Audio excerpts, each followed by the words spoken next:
In the spring of 1908, a railway surveyor working for the Union Pacific Railroad made a discovery that would haunt Las Vegas for over a century. While mapping potential expansion routes through the desert valley, just 3 years after the city's founding land auction, he stumbled upon what appeared to be a small, unmarked cemetery hidden behind a cluster of Joshua trees, approximately 4 miles southwest of the rapidly growing railroad town. What made this discovery truly disturbing wasn't the presence of graves in the harsh Nevada landscape. It was the meticulous arrangement of exactly 89 burial mounds, each precisely 6 feet apart, forming a perfect grid pattern that seemed to follow some inexplicable design. The surveyor's official report, sealed in Union Pacific Railroad archives until 1987, contained a single haunting observation. The soil composition suggests all burials occurred within a concentrated time frame, estimated between late 1905 and early 1908. Local residents, many of whom had arrived for the famous May 1905 land auction that established Las Vegas, claimed no knowledge of any cemetery in that location, and the newly formed territorial records showed no permits for such an extensive burial ground. For over 70 years, the railroad company quietly rerouted their tracks to avoid the site, and the few locals who knew of its existence spoke of it only in whispers, referring to it as Henderson's Harvest. What you're about to hear is the true story behind those 89 graves, a tale that began with the American dream of land ownership in a booming frontier town and ended with the most systematic killing spree in Nevada Territory's history. Before we continue with the story of the Henderson family and their dark secret, this channel isn't for everyone, only for the bravest souls who dare to uncover the mysteries that others fear to tell.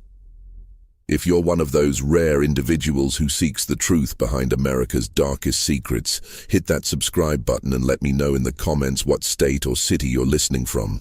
We're building a community of true mystery seekers, and your story might be next. Now, let's discover what really happened in the desert outside the newly founded city of Las Vegas between 1905 and 1908. When Senator William Clark's famous land auction concluded on May 15, 1905, Las Vegas transformed overnight from a railroad water stop into a thriving frontier boomtown. The completion of the San Pedro, Los Angeles, and Salt Lake Railroad had created opportunities that drew thousands of hopeful settlers to the Nevada desert, each carrying dreams of prosperity in America's newest railroad city. Among the prospective buyers who missed the initial auction but arrived in its aftermath was Jeremiah Henderson, a 42-year-old former cattle rancher from Utah Territory who had lost everything in a series of harsh winters and failed investments. He reached Las Vegas in August 1905 with his wife Sarah, their 3 children, and exactly $63. Not enough to purchase prime city lots, but sufficient to establish a foothold in the growing community. The Henderson family initially settled on a homestead claim 6 miles southeast of the new city center, where Jeremiah established a way station providing supplies, meals, and shelter to the constant stream of travelers arriving by rail and wagon. Sarah, a devout Mormon woman with extensive knowledge of frontier medicine, quickly became known throughout the scattered community for her skill in treating everything from snake bites to fever. Their children, Mary, 15, Samuel, 12, and little Rebecca, 8, adapted to desert life while watching their family's circumstances gradually improve as Las Vegas grew around them. But Jeremiah harbored larger ambitions than running a simple way station.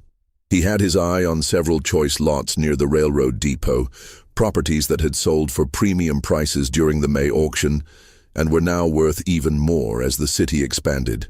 The problem was clear.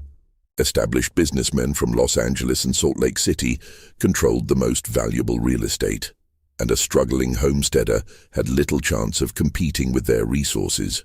The Las Vegas of late 1905 was a rough, rapidly growing railroad town where fortunes could be made overnight and men reinvented themselves daily.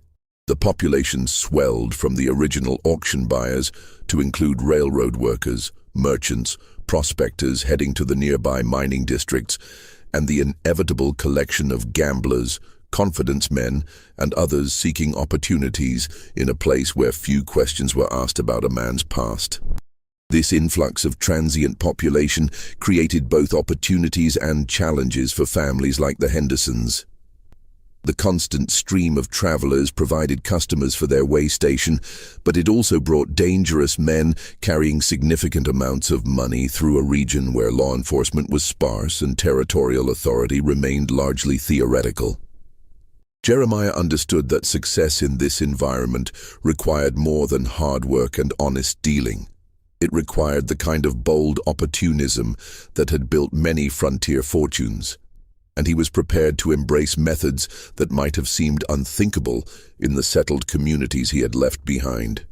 The transformation of Jeremiah Henderson from struggling homesteader to something far more sinister began on a sweltering September morning in 1905, when a man calling himself Thomas Edwards arrived at their way station with an unusual request and a story that immediately aroused Jeremiah's interest.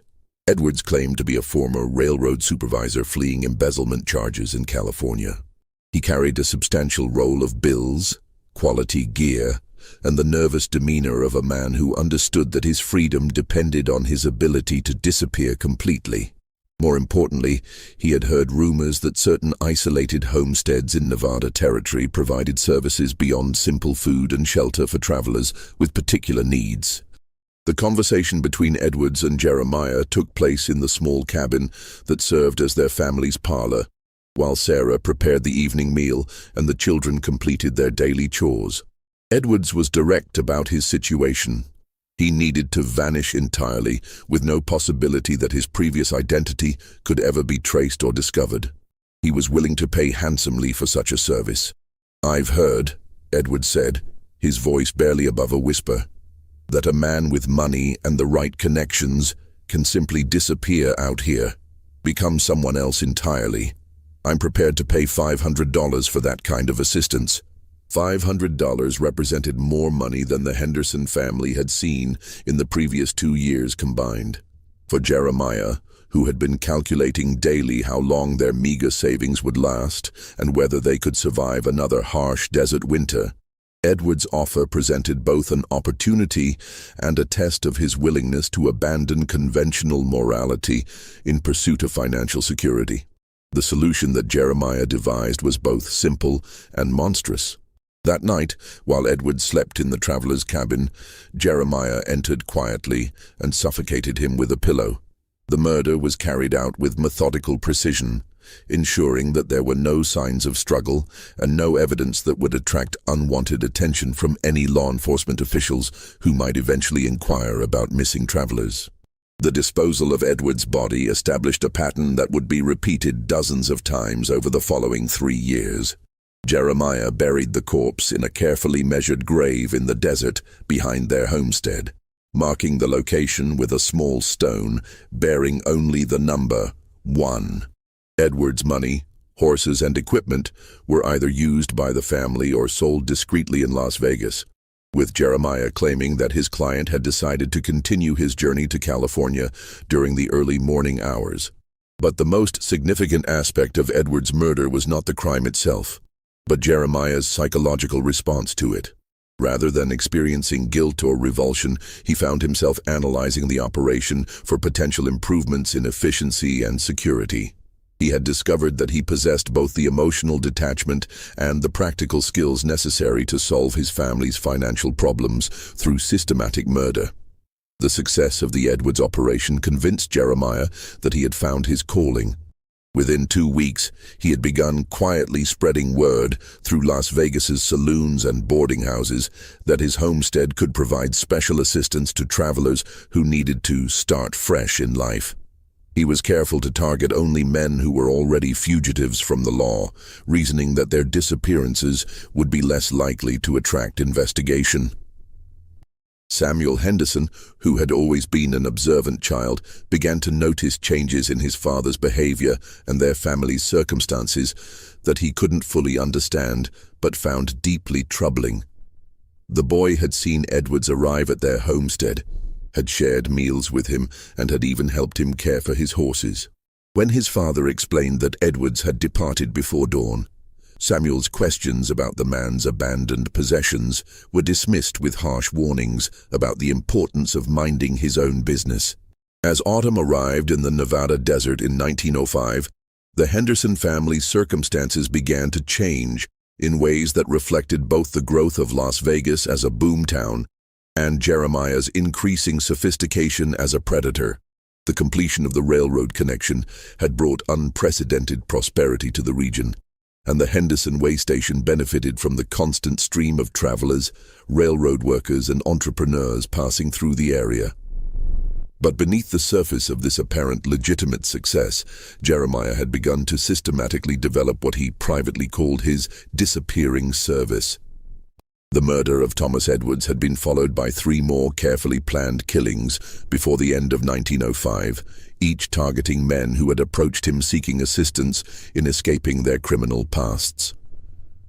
Jeremiah's victims during this period included a former cavalry deserter carrying stolen army payroll money, a confidence man fleeing fraud charges in Colorado, and a cattle rustler wanted for murder in Arizona territory. Each man had been drawn to the Henderson homestead by carefully planted rumors about a place where desperate men could find help in starting new lives with new identities. The selection process was methodical and cruel.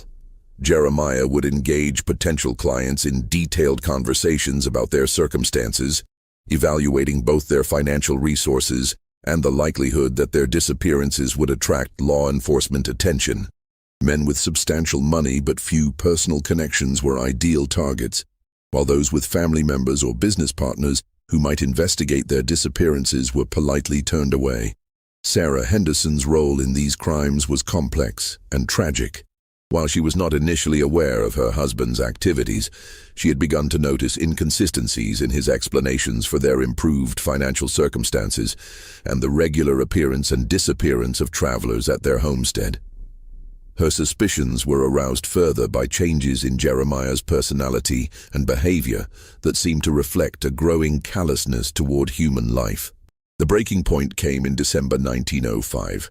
When Sarah discovered her husband's journal hidden beneath a loose floorboard in their bedroom. The leather-bound book contained detailed records of 7 murders, including descriptions of the victims, estimates of their financial resources, and precise locations of their burial sites. Most chilling of all were Jeremiah's clinical observations about improving his methods and expanding his operation. The confrontation between Sarah and Jeremiah that followed this discovery revealed the full extent of his moral corruption and his plans for their family's future. Rather than expressing remorse or agreeing to stop the killings, Jeremiah explained his actions with the cold logic of a businessman pursuing a profitable enterprise. "These men are already dead," he told his wife, his voice calm and matter-of-fact. "They've committed crimes that have put them beyond redemption, and they can never return to the lives they had before. What I'm offering them is peace, permanent peace, and what they're offering me is the means to secure our family's future in this new city." Jeremiah's vision extended far beyond simply accumulating money through murder.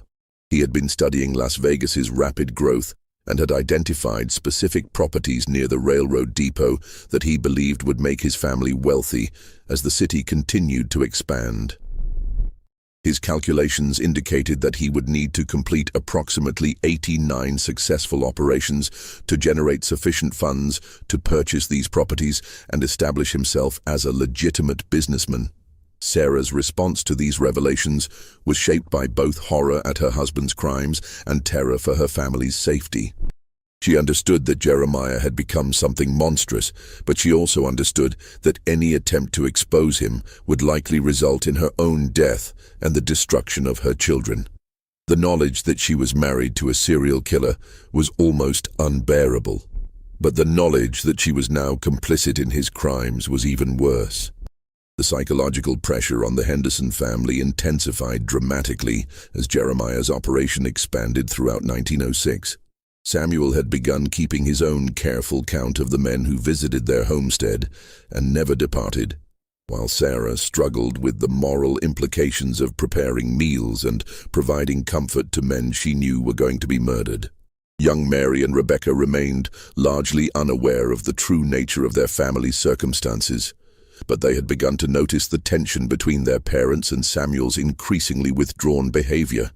Their innocent questions about these changes added another layer of stress to an already impossible situation.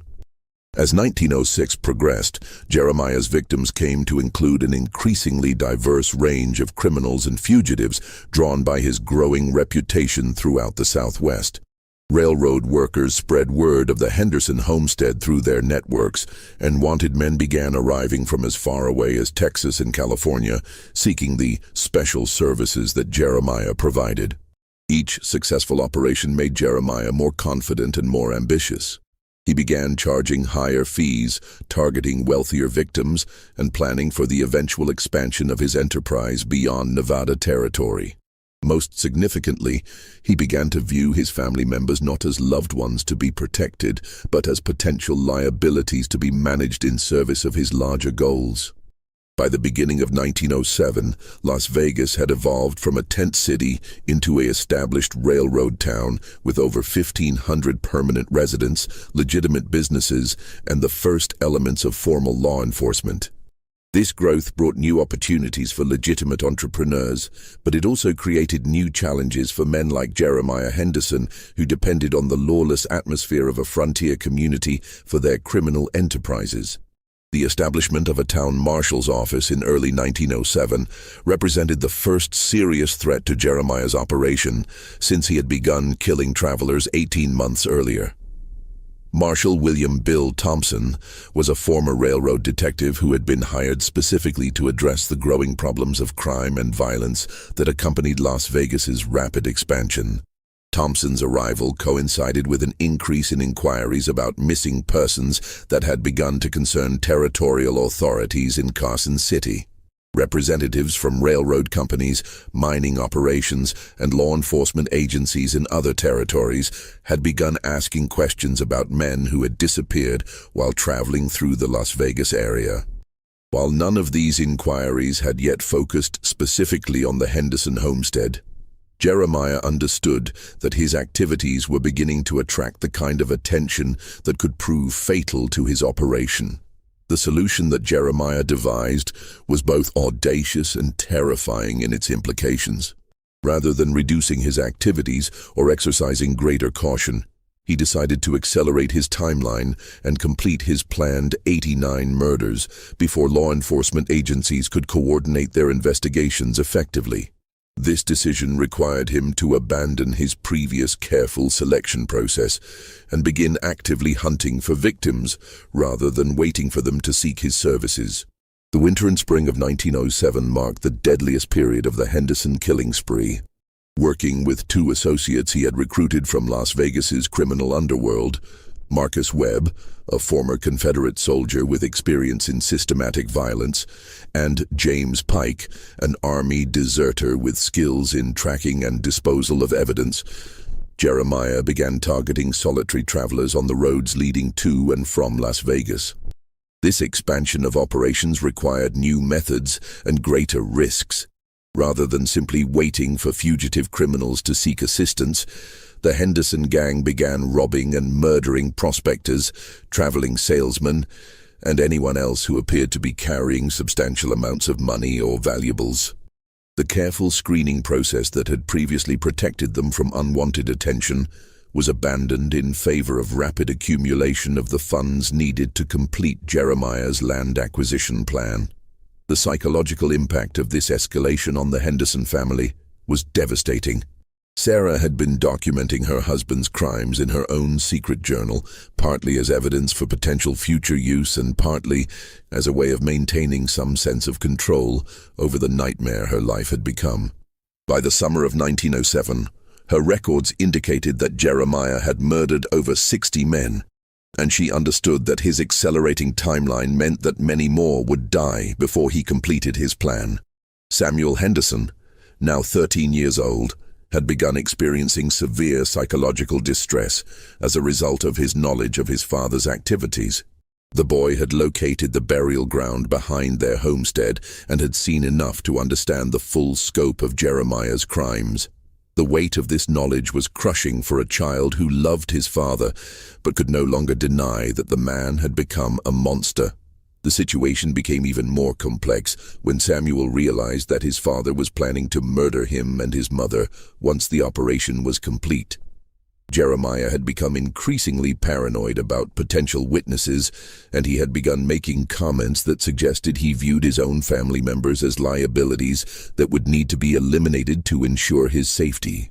The crisis reached its peak in the late summer of 1907, when Marshal Thompson began conducting a systematic investigation of missing persons reports that had accumulated over the previous 2 years. Thompson was an experienced investigator who understood that the pattern of disappearances in the Las Vegas area was too consistent to be coincidental, and he had begun developing a list of potential suspects and locations that warranted closer examination. The Henderson homestead appeared on Thompson's list because of reports from several travelers who had mentioned stopping there for supplies and shelter. While none of these reports were suspicious in themselves, the marshal's methodical approach to the investigation meant that he would eventually visit the Henderson property as part of his comprehensive review of potential crime scenes. Jeremiah's response to the news of Thompson's investigation revealed both his resourcefulness and his complete moral corruption. Rather than fleeing or attempting to hide evidence of his crimes, he began planning the marshal's murder, reasoning that eliminating the investigator would buy him sufficient time to complete his operation and escape to California with his accumulated wealth. The plan to murder Marshal Thompson required careful coordination with Webb and Pike, who had been promised substantial payments for their assistance in completing the final phase of Jeremiah's scheme. The 3 men spent weeks studying Thompson's routines and developing a strategy that would allow them to kill him without attracting immediate attention from territorial authorities in Carson City. The autumn of 1907 brought a series of events that would ultimately lead to the exposure of the Henderson family's crimes, beginning with the arrival of 2 men whose presence at the homestead would trigger a chain reaction of violence and revelation that no one could have anticipated. Theodore Brackman was a railroad investor from San Francisco who had been monitoring Las Vegas's growth with interest in potential real estate acquisitions. His investigation of property values and ownership patterns had led him to notice that Jeremiah Henderson, a man who had arrived in the area with virtually no resources, had somehow accumulated sufficient funds to make serious inquiries about purchasing some of the city's most valuable commercial properties. Brackman's business instincts told him that Henderson's sudden prosperity warranted investigation, particularly given the consistent reports of missing travelers that had begun to concern railroad officials.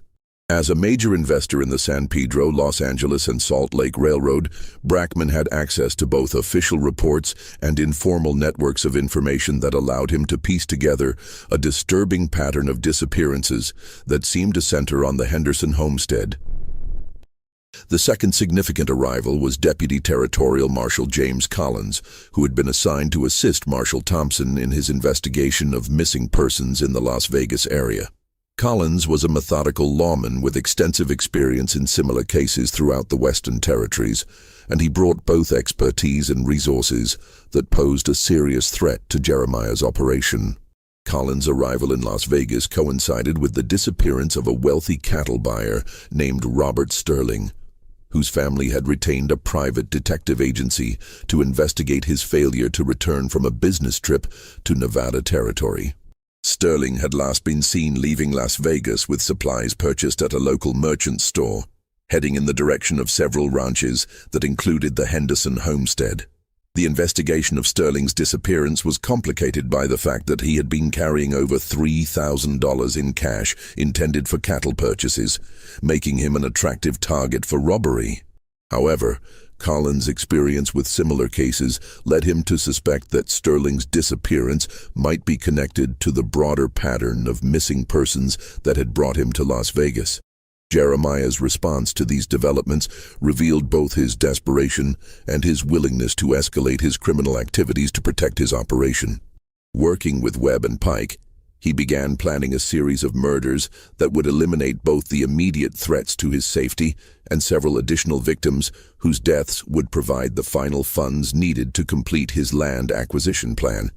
The plan that emerged from these discussions was ambitious and terrifying in its scope.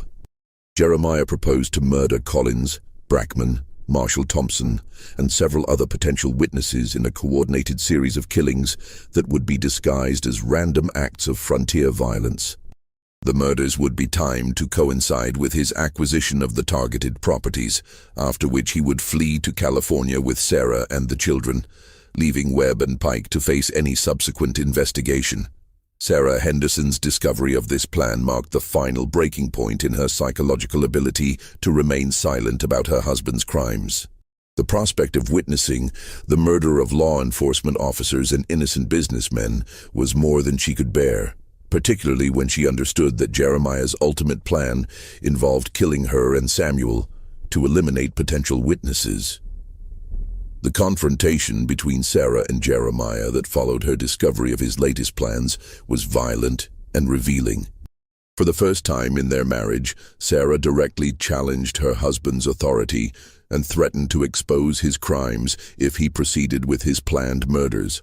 Jeremiah's response was to threaten her life and the lives of their children, making it clear that he now viewed his own family as obstacles to be eliminated rather than loved ones to be protected.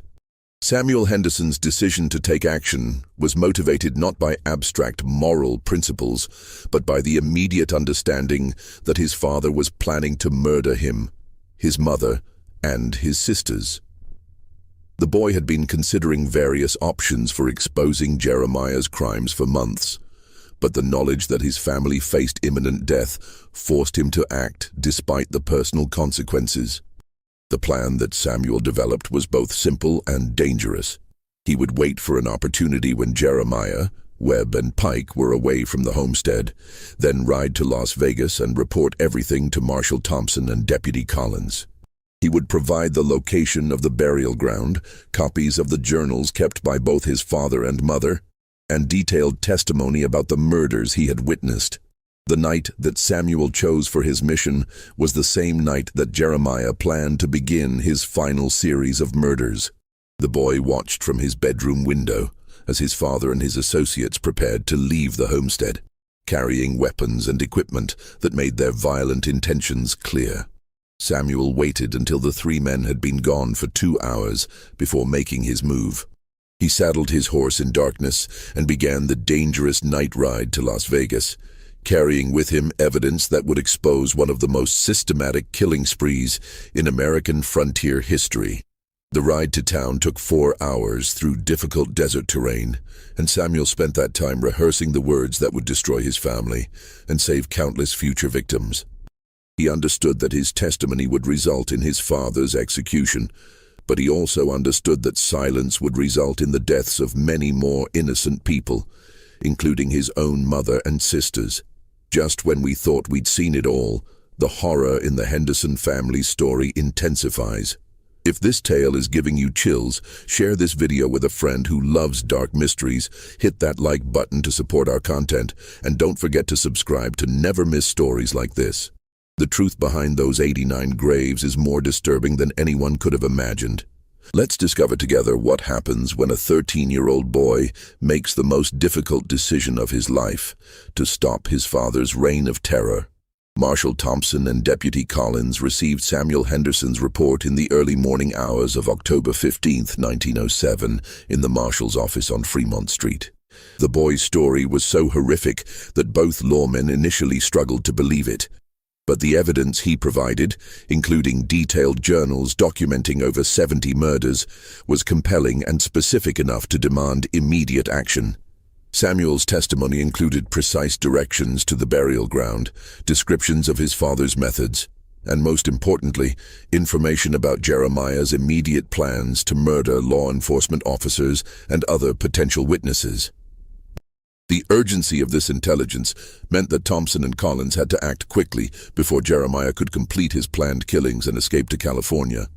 The Marshal's immediate response was to organize a search party consisting of himself, Collins, 3 deputized railroad men, and Theodore Brackman, who had requested permission to participate as a representative of civilian authorities concerned about the safety of travelers in the area.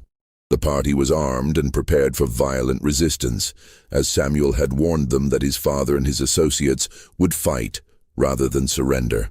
The confrontation occurred at dawn on October 16, 1907, at the Henderson homestead. The search party arrived expecting to find the family sleeping, but instead discovered a scene of chaos and preparation for flight that confirmed Samuel's warnings about his father's intentions. Sarah Henderson was found in the kitchen, bound and gagged, but alive. She had been beaten and threatened during the night, but Jeremiah had not yet carried out his plan to kill her. The younger children, Mary and Rebecca, were discovered hiding in the root cellar, traumatized but unharmed. The gun battle with Jeremiah, Webb and Pike took place at the burial ground, where the three men had been attempting to destroy evidence of their crimes by relocating some of the bodies. The fight was brief but intense, resulting in the deaths of Webb and Pike and the serious wounding of Jeremiah Henderson. As the smoke cleared and the surviving members of the search party surveyed the scene, the full scope of the Henderson murders began to emerge. The burial ground contained exactly 87 bodies, each buried according to the precise measurements that Jeremiah had recorded in his journal. The victims' identities would later be established through a combination of missing person reports, personal effects found at the crime scenes, and the detailed records kept by both Jeremiah and Sarah. Jeremiah's capture marked the end of what territorial authorities would later classify as the most systematic and prolonged murder spree in Nevada's history. But it also marked the beginning of a legal and social controversy that would continue for years as the community struggled to understand how an ordinary frontier family had become involved in such monstrous crimes. The immediate aftermath of the gun battle was chaotic and emotionally devastating for all involved. Samuel Henderson, who had ridden back to the homestead with the search party, was forced to watch as his wounded father was taken into custody, while his mother and sisters were placed under protective care pending the investigation. Jeremiah's first words after his capture were not expressions of remorse or explanations of his motives, but calculations about the money he had accumulated and complaints that his plan had been incomplete. Even as he lay bleeding from his gunshot wounds, he continued to view his crimes in purely financial terms, expressing regret only that he had not been able to complete his acquisition of the Las Vegas properties that had motivated his killing spree. The excavation of the burial ground, which took place over the following 2 weeks, revealed evidence of planning and organization that shocked even experienced law enforcement officers.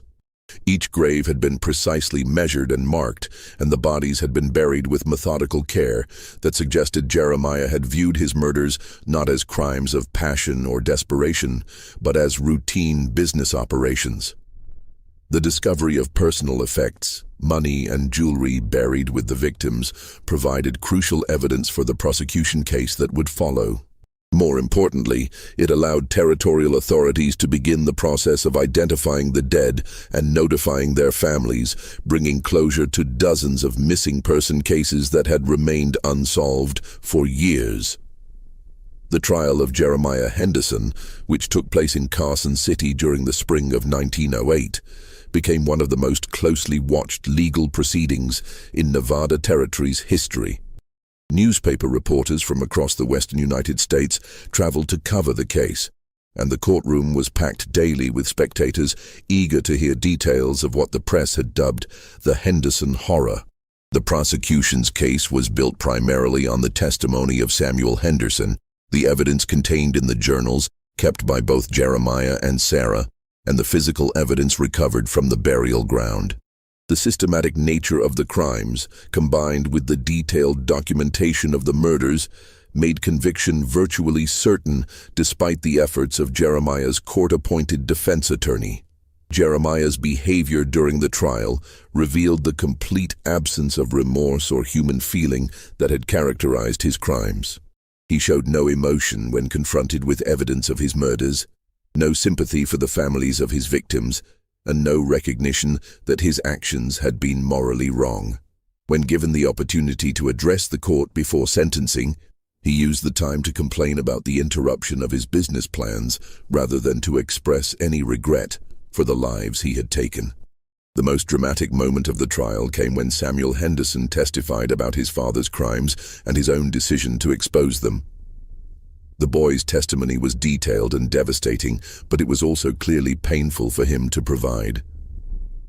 Several observers noted that Samuel appeared to take no satisfaction in his father's conviction, and that he seemed to understand the terrible price his family had paid for his moral courage. Judge William Morrison sentenced Jeremiah Henderson to death by hanging on 87 counts of murder. The sentence was carried out on July 4, 1908, exactly 9 months after Samuel's midnight ride to Las Vegas had exposed the crimes. Jeremiah's final statement was brief and unrepentant. "I did what I had to do to provide for my family's future. If that makes me a monster, then history will judge whether I was right or wrong."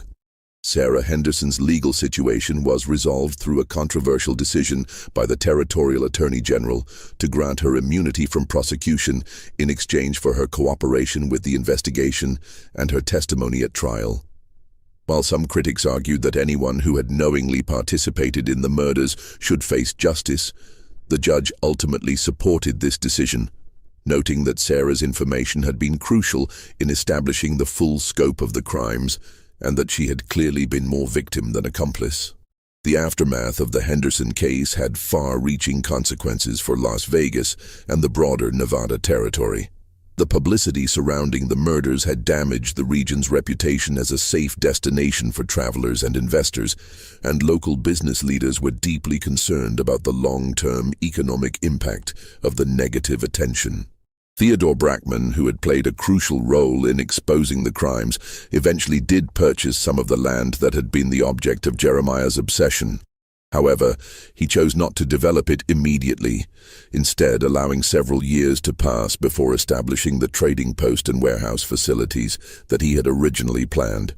When asked about his decision to delay development, Brackman simply stated that the land needed time to recover from the evil that had been done there. The Henderson homestead itself was abandoned immediately after the trial and remained vacant for decades. The territorial government made several attempts to find buyers for the property, but the notoriety of the crimes made it virtually unsaleable. The buildings were eventually demolished in 1912, and the land was left vacant until it was finally incorporated into the expanding Las Vegas city limits in the 1940s. Sarah Henderson and her surviving children relocated to Oregon under new identities provided by the territorial government. The decision to relocate was made both for their protection and to allow them to escape the notoriety that would have made normal lives impossible in Nevada. Sarah remarried in 1910 to a widowed farmer who was unaware of her previous circumstances, and she never spoke publicly about her experiences again. Samuel Henderson's life after the trial was marked by both achievement and ongoing psychological trauma. He used reward money that had been offered for information leading to the capture of the Henderson killers to pay for his education, eventually becoming a teacher and later a school administrator in Oregon. However, he struggled throughout his life with guilt over his role in his father's execution and the destruction of his family.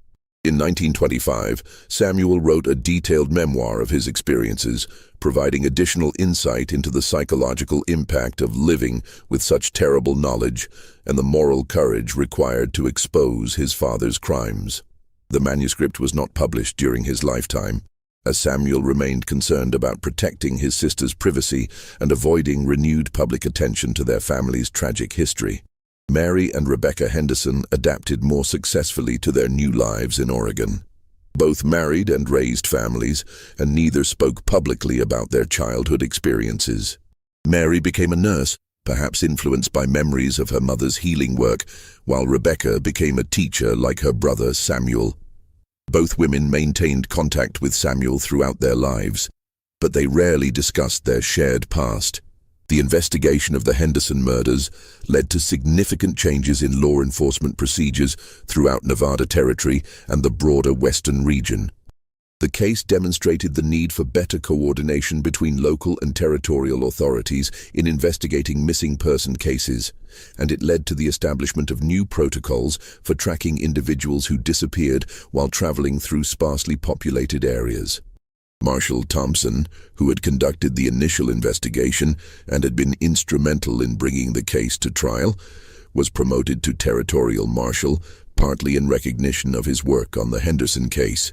He continued to investigate similar crimes throughout the Southwest and became known as one of the most effective law enforcement officers in the region. The burial ground where the Henderson victims were interred became a source of ongoing controversy within the Las Vegas community.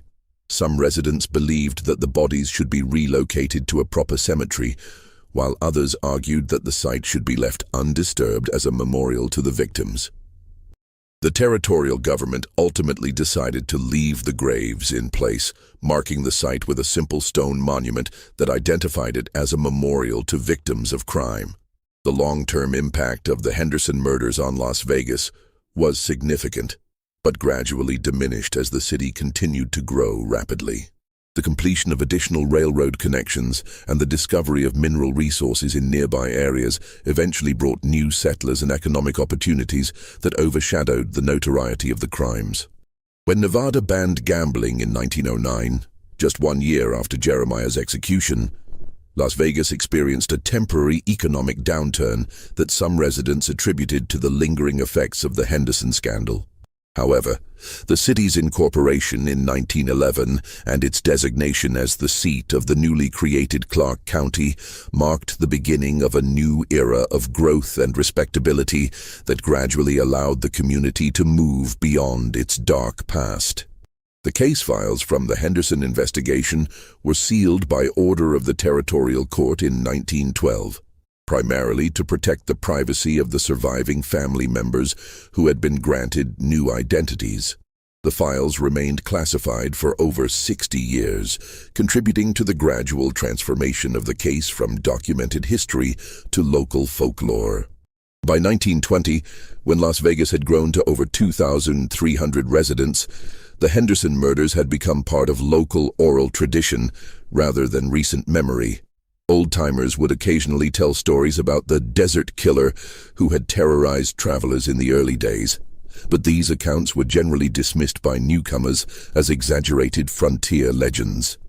The truth about the Henderson murders began to emerge again in the 1970s, when historians researching the early development of Las Vegas discovered references to the case in territorial archives that had been transferred to the Nevada State Archives. Even then, many details remained classified, and the full extent of Jeremiah Henderson's crimes was not widely known until the 1990s, when the remaining case files were finally made available to researchers under the state's historical preservation statutes. Modern forensic investigation of the burial ground, conducted in the 1980s as part of a historical preservation project, confirmed many details from the original investigation and revealed additional evidence about the systematic nature of the murders.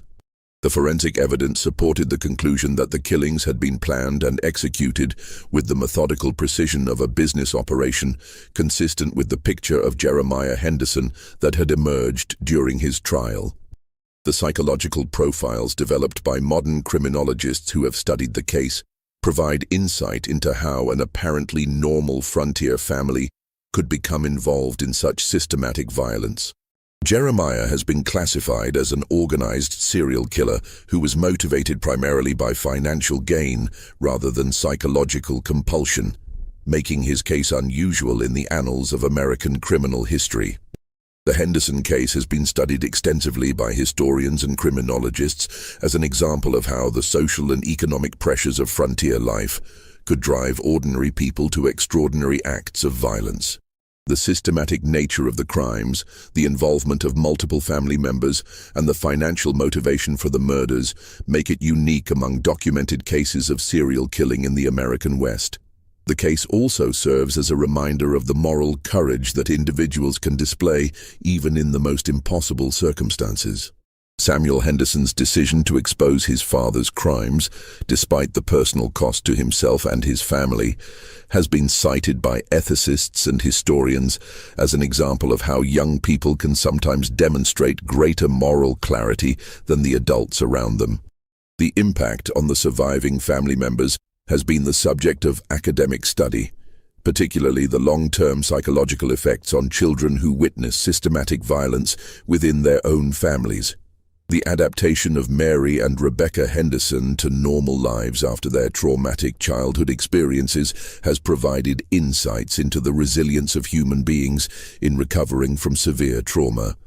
The Henderson murders also highlight the challenges faced by law enforcement in the sparsely populated territories of the American West during the early 20th century. The isolation of frontier communities made it possible for criminals to operate for extended periods without detection, and the limited resources available to territorial authorities made thorough investigations difficult even when crimes were reported. Today, the site of the Henderson homestead is part of a suburban development south of Las Vegas, near what is now the Henderson city limits. A community that was named not for the infamous family, but for Charles Henderson, a later political figure who had no connection to the murders. The burial ground has been preserved as a small memorial park, with a monument that acknowledges the victims without providing details about their deaths. The memorial bears a carefully worded inscription that reflects the community's desire to honor the victims while avoiding sensationalism. In memory of those who sought new beginnings in the Nevada desert and found only peace. May their souls rest in justice. The park includes interpretive displays that provide historical context about the growth of Las Vegas and the challenges of frontier law enforcement, while maintaining appropriate respect for both the victims and the surviving descendants of all families involved. The descendants of the Henderson family have largely remained private about their connection to the case. However, in 1998, one of Rebecca Henderson's granddaughters provided a brief interview to a University of Nevada researcher, offering insight into how the family legacy had affected subsequent generations. "The story was never hidden from us," she explained, "but it was never sensationalized either. We were taught that terrible things had happened, but that our family had also shown courage in stopping them. Samuel was always spoken of as a hero within our family, someone who had done the right thing despite the enormous personal cost. We learned that good people can sometimes find themselves in impossible situations, and that moral courage is often the only way out." This perspective reflects the complex legacy of the Henderson case, a story of horrific crimes but also of moral courage and the ultimate triumph of justice over evil. The case demonstrates that even in the darkest circumstances, individuals can choose to do what is right, regardless of the personal consequences. The Henderson murders remain one of the most thoroughly documented cases of serial killing in American frontier history. The survival of detailed journals, witness testimony, and physical evidence has allowed historians and criminologists to study the case in unprecedented detail, providing insights into the psychology of violence and the social conditions that can contribute to such crimes. The case also demonstrates the importance of community vigilance and effective law enforcement in preventing and stopping violent crime. The eventual exposure of Jeremiah Henderson's crimes came about through the combined efforts of suspicious community members, persistent law enforcement officers, and a family member who chose moral courage over personal safety. Modern Las Vegas, with its millions of annual visitors and world-renowned entertainment industry, bears little resemblance to the rough frontier railroad town where the Henderson murders took place.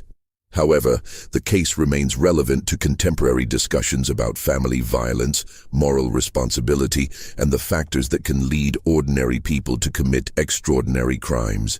The transformation of Las Vegas from a frontier settlement where such crimes could remain hidden for years into a modern city with sophisticated law enforcement and security systems reflects the broader evolution of American society during the 20th century. The Henderson case serves as a reminder of how far we have come, while also illustrating the eternal human capacity for both evil and heroism. The story of the Henderson family murders continues to fascinate researchers, writers, and students of American history because it encapsulates so many themes that are central to the American experience. The pursuit of prosperity and land ownership, the challenges of frontier life, the breakdown of moral constraints under extreme pressure, and the courage required to stand up for what is right, even when the cost is enormous. In the end, the Henderson case reminds us that the American dream has always carried within it the potential for both triumph and tragedy. Jeremiah Henderson's pursuit of land and prosperity in the growing frontier city of Las Vegas led him to commit some of the most systematic murders in American history. But his son Samuel's decision to expose those crimes, despite the destruction it would bring to his own family, demonstrates that moral courage can emerge even from the darkest circumstances.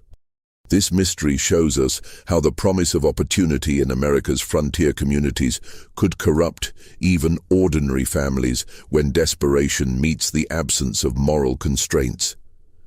But it also shows us that individuals can find the strength to do what is right, even when everything they love hangs in the balance. What do you think of this story? Could you have found the courage to do what Samuel Henderson did, knowing it would destroy your family but save countless innocent lives? Do you believe that the American dream itself creates pressures that can lead people to abandon their moral principles? Leave your comment below and share your thoughts about the choices made by each member of the Henderson family. If you enjoyed this tale of greed, murder, and moral courage in the early American West, subscribe to our channel, hit the notification bell, and share this video with someone who loves dark mysteries. There are more secrets buried in America's past. Stories of ordinary families who faced extraordinary choices in the pursuit of the American dream and the consequences that followed. We're here to uncover them all, one haunting tale at a time. See you in the next video, where we'll explore another chapter in the hidden history of our nation's most haunting places.